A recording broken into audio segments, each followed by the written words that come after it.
A giant city right in the heart of the Amazon rainforest may sound like a fantasy, except it's not. It's as real as it gets.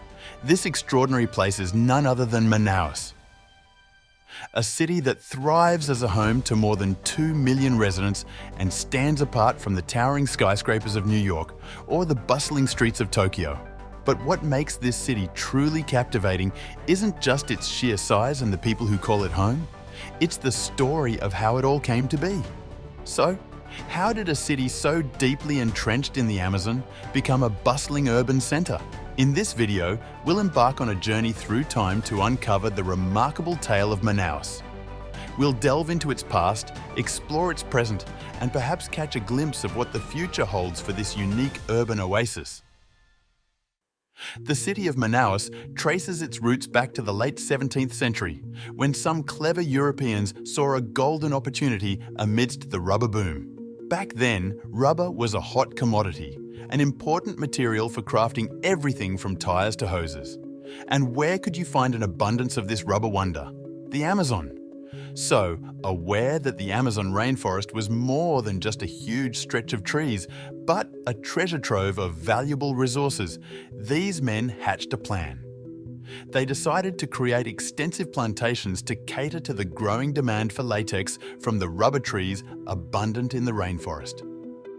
Little did they know that this decision would forever alter the fate of the Amazon.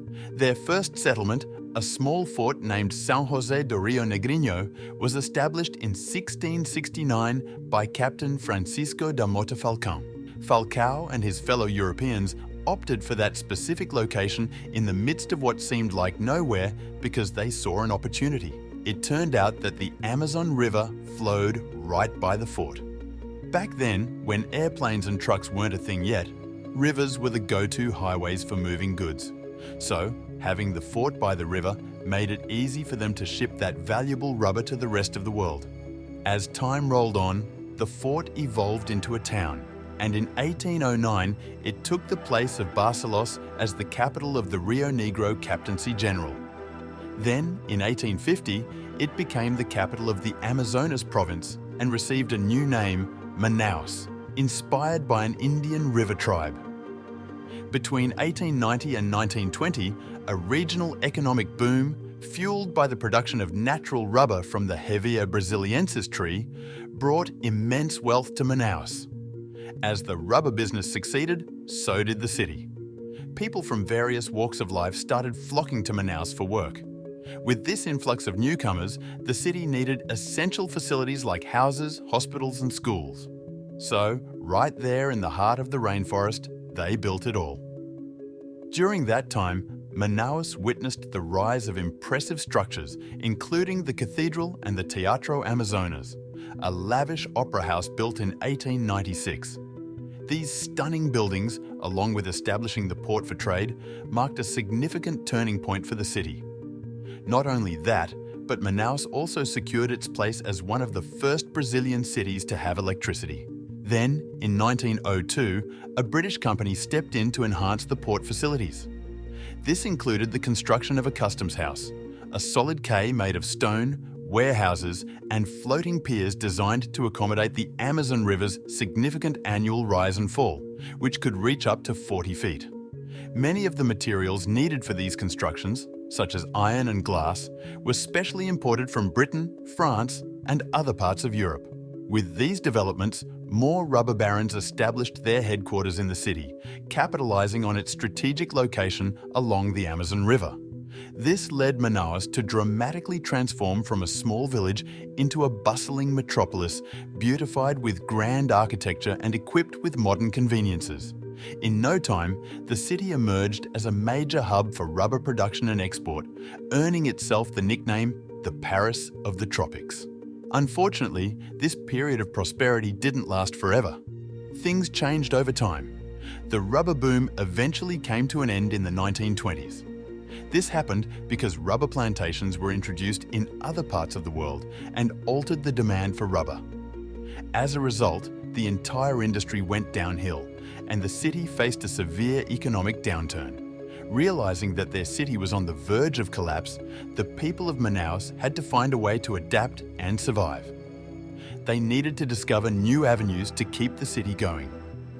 Fortunately, owing to the city's unique location deep within the Amazon, they stumbled upon fresh opportunities. One of the most promising prospects was the natural resources surrounding them. With the rainforest offering a wealth of exotic woods, medicinal plants, and valuable products, the people of Manaus embarked on a journey to reshape their city's economic landscape. Their first step was diversifying the city's economy by utilizing these resources. This move turned mahogany and rosewood, two prized hardwoods from the rainforest, into highly sought-after materials for crafting furniture and construction. As time passed, Manaus evolved into a hub for pharmaceutical research, with scientists from all corners of the world flocking to the city to study the plant and animal species in the rainforest. This transformation was possible because the Amazon rainforest was home to uncountable plant and animal species, many previously unknown by science. As a result, the city gained a reputation for its groundbreaking work in pharmaceutical research, leading the way in unlocking the potential of the natural world for the betterment of medicine and science.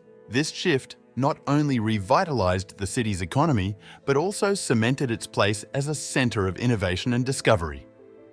Even though Manaus's economy saw some improvement during this era, it didn't take off until 1967, when it was announced as a duty-free zone. This announcement meant that businesses could now export or import goods without paying the usual taxes. The tax exemption encouraged various industries to establish themselves in Manaus, leading to a significant revival of the city's economy. Today, Manaus is a bustling urban hub with all the modern conveniences you'd expect in a major city. Think shopping malls, schools, hospitals, and more. The city boasts a range of industries, including brewing, shipbuilding, soap production, chemical manufacturing, electronics assembly, and even petroleum refining, with the oil transported by barge down the Amazon from Peru. The city's key exports include electrical equipment, petroleum, chemicals, Brazil nuts, and other forest products. Thanks to government policies, Manaus has become a significant inland port accessible to large ships traveling from the Atlantic. It plays a great role as the primary center for collecting and distributing goods in the riverine regions of the upper Amazon basin. Yet, because private companies have embarked on extensive deforestation to access the valuable minerals and agricultural resources hidden within the rainforest, the Amazon now faces growing dangers from agriculture, mining, and logging. Although efforts are in place to protect the environment, finding a balance between progress and preserving nature is still a struggle that Manaus continues to deal with. But amidst these difficulties, Manaus remains deeply intertwined with the natural beauty of the Amazon.